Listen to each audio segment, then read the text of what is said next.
So naratong all male na harvest for the season. All male. Na-reduce na nato ang tubig. Then so tapok sila karon diri. Ready for out ni. Wala pa na ako matimbang kung mag 40 to 60 per grams lang each pasok ni, pero kaning mga mamaw nga ingani so no, gamay ra ni siya, nadyo kay mas dakuan eh. Then na forge na ni sila, muna ni silang silbi holding tank, mga pila na sila ka weeks diri. Then ready na siya for food consumption per kilo. Di ta madlok nga mudugang kay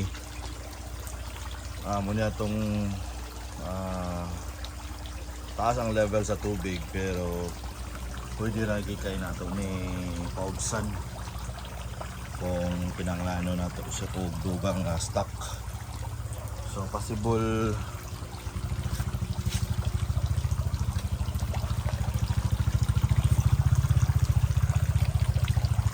lawom-lawom jud ang tubig ani niya,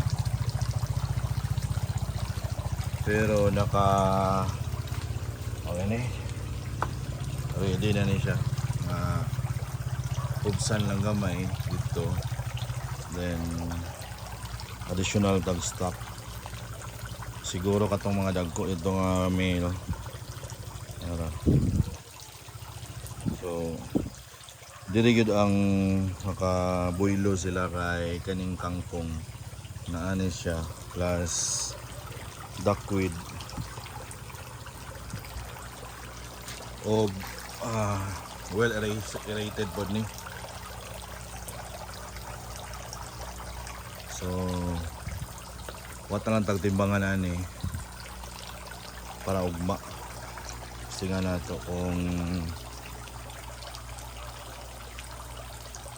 kaning makabot ba tag 5 kilos.